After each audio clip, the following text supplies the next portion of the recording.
and I think to myself, what a wonderful world.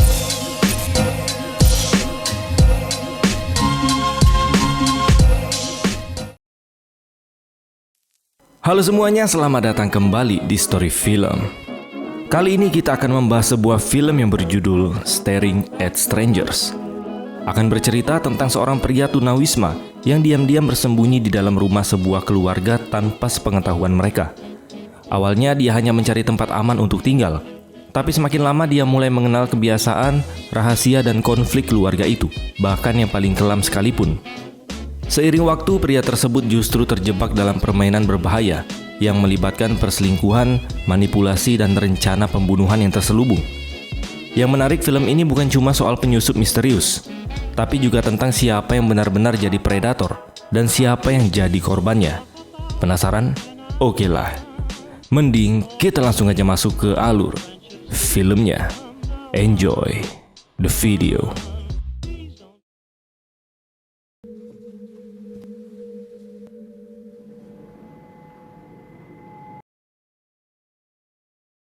Kisah ini berpusat pada Demian, seorang tukang kayu yang tiba-tiba dipecat dari pekerjaannya tanpa alasan yang jelas. Merasa marah dan kecewa, Demian melampiaskan emosinya dengan merusak mesin kasir di tempat kerjanya. Hal itu membuat bosnya murka dan langsung mengejarnya. Panik dan takut disuruh ganti rugi, Demian buru-buru bersembunyi di dalam sebuah lemari kayu yang kebetulan sedang diangkut pakai mobil bak terbuka. Tanpa disadari siapapun, lemari itu dibawa pergi, dan Demian ikut terbawa ke sebuah tempat misterius.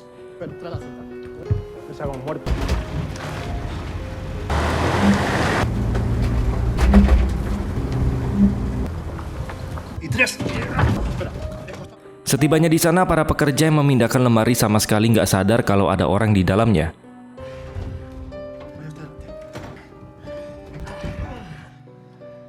Saat keadaan mulai sepi, dia akhirnya keluar dan menyadari dirinya kini berada di dalam sebuah kamar.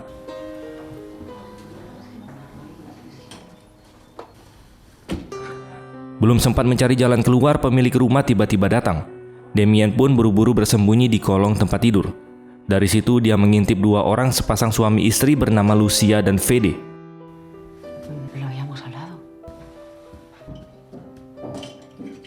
Ternyata lemari tempat Demian bersembunyi adalah warisan dari kakek Lucia. Meski kamar itu sudah punya lemari modern, Lucia tetap menyimpan lemari kayu itu sebagai kenang-kenangan dan menaruhnya tepat di depan lemari yang lama.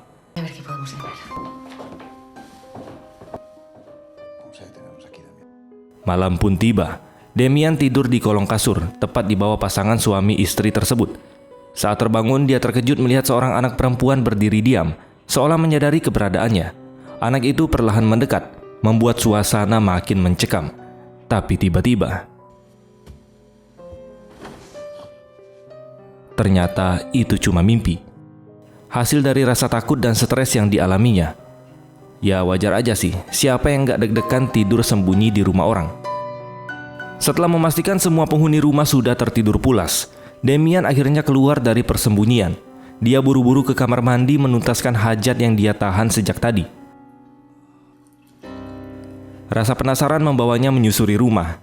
Dia sempat mengintip ke kamar lain untuk melihat sang anak perempuan.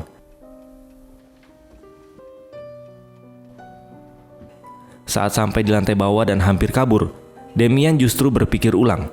Dia sadar sekarang dia pengangguran, gak punya rumah, gak punya penghasilan. Sementara rumah ini hangat, bersih, dan nyaman. Akhirnya Demian mengambil keputusan yang tak terduga. Dia pun batal kabur dan kembali bersembunyi di kolong tempat tidur.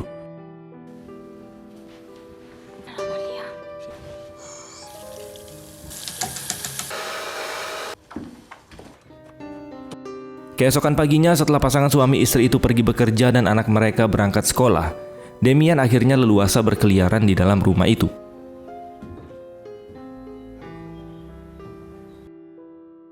Hal pertama yang dia lakukan tentu saja sarapan.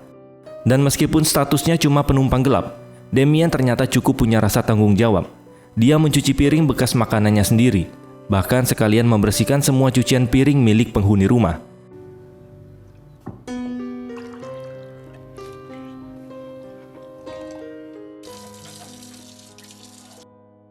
Tak lama setelah itu, Damian masuk ke gudang dan mulai membongkar baju yang ada di sana.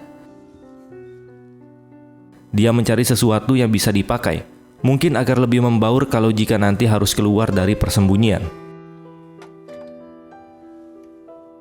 Yang mengejutkan, Damian tampaknya benar-benar berniat menetap di sana. Dia mulai membuat pintu rahasia di belakang lemari kayu tempat pertama kali dia bersembunyi.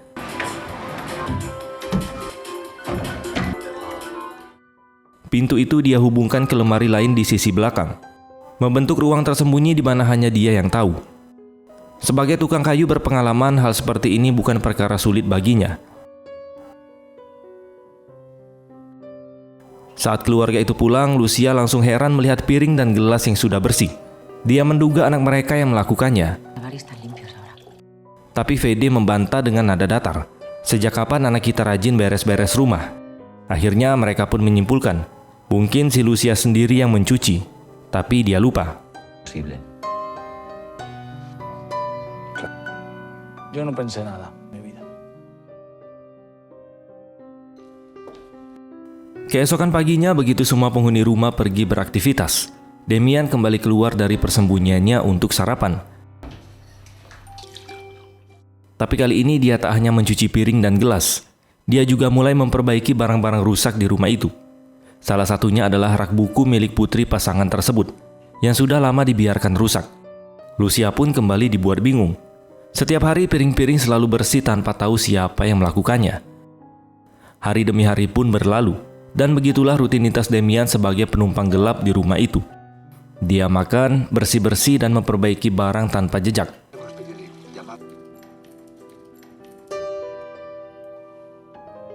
Perlahan Lucia mulai terbiasa dengan keadaan rumah yang selalu rapi. Awalnya aneh, tapi lama-lama dianggap wajar. Hingga suatu malam ketika Damian baru saja keluar dari tempat persembunyiannya, dia dipergoki oleh putri mereka yang bernama Maria. Tapi anehnya gadis itu sama sekali tidak kaget, apalagi berteriak. Mungkin karena saat itu Maria masih dalam keadaan setengah tidur. Matanya terbuka tapi pikirannya belum sepenuhnya sadar. Ya biasalah, kalau kita kebangun seolah nyawa kita belum full masuk ke badan. Tepat di hari libur saat Lucia sedang bersantai di rumah, dia menelpon sahabatnya untuk curhat soal berbagai hal aneh yang terjadi sejak lemari warisan kakeknya datang. Dalam obrolan itu terungkap bahwa Lucia dulu punya saudara kembar yang sudah meninggal saat masih kecil. Sementara itu, Damian yang sedang menyusup ke dalam rumah menemukan petunjuk yang penting. Di salah satu buku, dia melihat foto lama dan secarik catatan yang menyebutkan bahwa Lucia dan saudara kembarnya dulu sering bermain di dalam lemari kayu tersebut. Dari situ mulai muncul dugaan, mungkin kejadian-kejadian aneh belakangan ini ada hubungannya dengan arwah saudara kembarnya Lucia.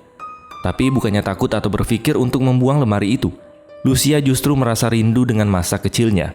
Dia ingin kembali merasakan kedekatan itu. Dalam satu momen yang sunyi, Lucia masuk ke dalam lemari dan duduk terdiam, tanpa sadar bahwa tepat di balik papan tipis 1 inci, Damian juga sedang bersembunyi di sisi yang sama.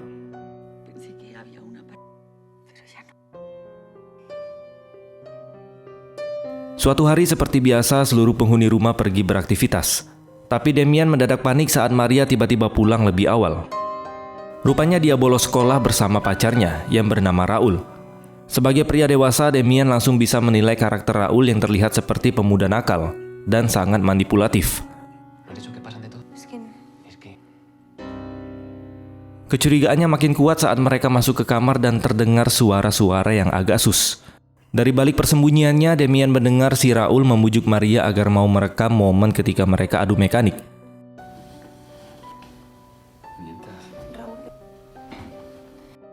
Hal itu pun membuat Damian semakin khawatir, dan dia merasa harus melakukan sesuatu. Disinilah sisi peduli Damian mulai terlihat. Dia tidak hanya menumpang makan dan tidur, tapi mulai melibatkan diri demi melindungi keluarga ini. Secara diam-diam, Damian berhasil mengambil ponselnya Maria, dan dari sana dia menemukan fakta yang mengejutkan. Ternyata Maria sedang diperas. Raul mengancam akan menyebarkan video adu mekanik mereka jika Maria tidak mau menuruti permintaannya, termasuk soal uang. Keesokan paginya, Maria panik saat tahu ponselnya hilang. Sementara itu, setelah semua penghuni rumah pergi, Demian memanfaatkan momen itu untuk keluar sejenak, menghirup udara segar yang sudah lama tidak dia rasakan. Namun kali ini Demian tidak bisa lagi bersembunyi. Dia sudah terlanjur terlihat oleh tetangga sekitar. Mau tak mau dia pun harus menyapa mereka, meski dengan agak sedikit canggung. Tak lama setelah itu Raul pun datang. Ternyata Demian sengaja memancingnya dengan menggunakan ponsel milik Maria. Dan coba tebak peran apa yang dia mainkan. Di sini Demian berpura-pura menjadi ayahnya Maria. Dengan tegas dia memperingatkan Raul agar berhenti memeras Maria dan segera menjauhinya.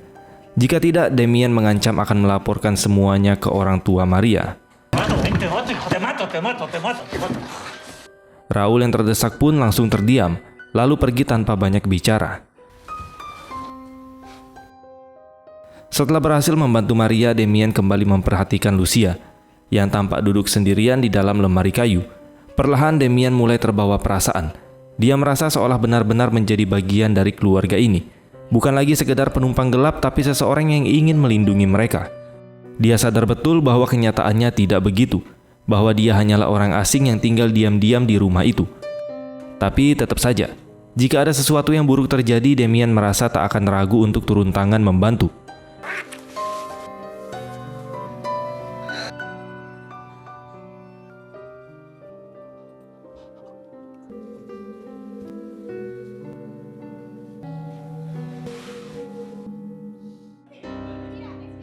Sayangnya akibat ulahnya terhadap Raul kemarin, Maria justru salah paham. Dia marah kepada ayah kandungnya. Dia mengira bahwa sang ayahlah yang menyuruh Raul menjauh darinya. Kesalahpahaman itu memicu pertengkaran kecil dalam keluarga. Demian yang diam-diam mendengarnya hanya bisa terdiam, dan dia merasa sangat bersalah. Niatnya membantu malah memicu konflik yang tidak dia harapkan. Akhir pekan pun tiba. Lucia dan Maria berencana pergi liburan ke rumah orang tuanya di luar kota. Sementara itu, Fede memutuskan tetap tinggal di rumah dengan alasan masih banyak pekerjaan yang harus diselesaikan. Namun begitu mereka pergi, Fede malah mandi, merapikan diri, menyemprotkan parfum dan mengenakan pakaian terbaiknya. Jelas persiapan itu bukan untuk bekerja. Demian yang mengintai dari persembunyiannya pun langsung curiga. Dan kecurigaannya terbukti. Demian dikejutkan oleh pemandangan yang tidak dia sangka, di mana Fede sedang bermesraan di ranjang bersama wanita lain. Ternyata selama ini, Fede diam-diam berselingkuh dengan rekan kerjanya. Setiap kali istri dan anaknya pergi, dia selalu memanfaatkan momen itu untuk membawa selingkuhannya ke rumah.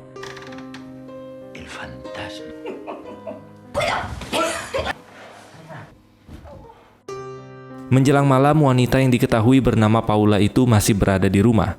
Demian hanya bisa menyaksikan semuanya dari balik bayangan, tak bisa berbuat apa-apa, dan hanya menjadi saksi bisu atas perselingkuhan tersebut. Dalam obrolan intim mereka, Fede sempat menceritakan kisah awal pertemuannya dengan Lucia. Dia bilang mereka bertemu secara tak sengaja di rumah sakit setelah sama-sama mengalami reaksi parah akibat sengatan tawon.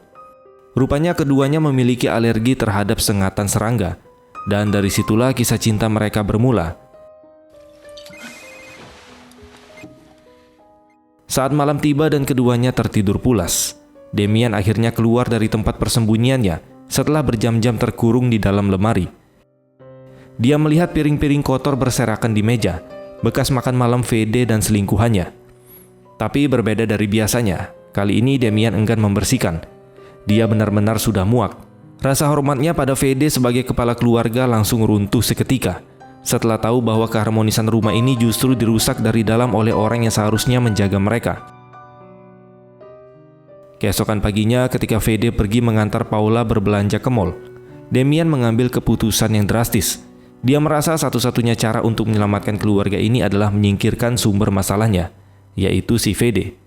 Namun Demian tak ingin membuat keributan atau dicurigai siapapun. Dia pun mulai merancang rencana agar kematian Fede tampak seperti kecelakaan. Dan dia ingat satu hal penting, di mana Fede punya alergi parah terhadap sengatan tawon. Dengan bantuan informasi dari internet, Demian pun mulai membuat jebakan tawon di luar rumah. Setelah berhasil menangkap beberapa ekor, dia membuat tawon-tawon itu pingsan dengan asap, lalu memasukkannya ke dalam tong sampah di dapur. Rencananya bisa dibilang sederhana tapi cukup mematikan, di mana nanti pada saat Fede membuka tong itu, Tawon-tawon akan terbang keluar dan langsung menyerangnya, menyebabkan reaksi alergi fatal yang terlihat seperti kecelakaan alami. Tak lama kemudian, Fede dan Paula pulang ke rumah. Damian tetap diam, menanti dengan tenang dari balik persembunyiannya, menunggu momen saat Fede membuka tong sampah itu. Menjelang sore, setelah mereka puas menghabiskan waktu bersama, Paula akhirnya pamit pulang sebelum Lucia dan Maria kembali ke rumah. Dia pergi tanpa curiga sedikit pun, tak tahu bahwa rencana mematikan sedang menanti si Fede. Begitu Paula pergi, Fede langsung sibuk membersihkan semua bukti perselingkuhan, dari pakaian dalam yang tercecer, ranjang yang berantakan, sampai sisa makanan di meja. Semuanya dibereskan satu persatu. Namun saat dia membuka tong sampah di dapur, Damian yang masih bersembunyi langsung siaga.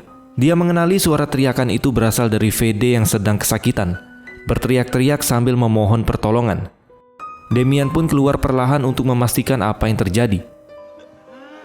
Dan benar saja, jebakannya berhasil. Fede tersungkur, tubuhnya mulai membengkak, napasnya sesak, wajahnya pucat.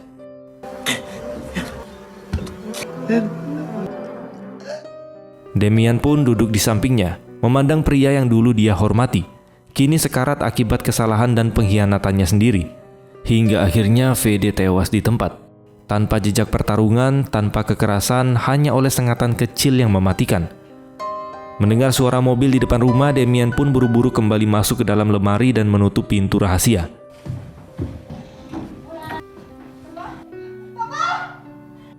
Tak lama, Lucia dan Maria pun masuk.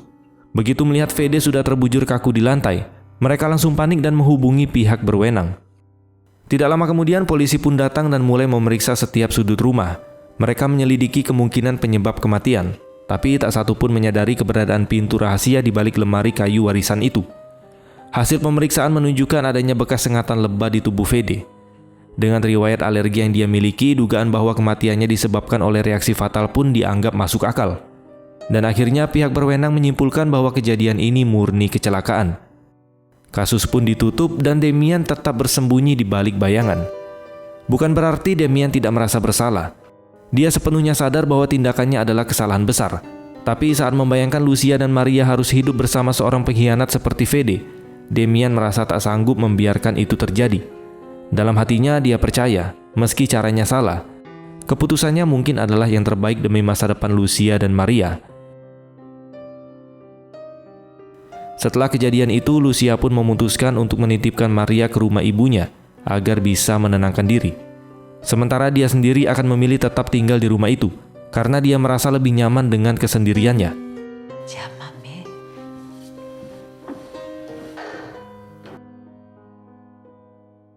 Malam harinya saat Lucia tertidur di ranjang, Damian yang diliputi rasa iba akhirnya keluar dari persembunyiannya.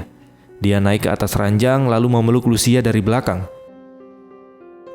Anehnya, Lucia membuka matanya, tapi dia tidak kaget, tidak berteriak, dan tidak melawan. Disinilah semua plot twistnya terungkap. Ternyata sejak awal Lucia sebenarnya sudah tahu tentang keberadaan Damian di rumah ini. Tepat sejak malam pertama saat Damian tertidur di kolong tempat tidurnya. Lucia sadar ada orang asing di kamarnya, tapi dia sengaja membiarkan hal itu.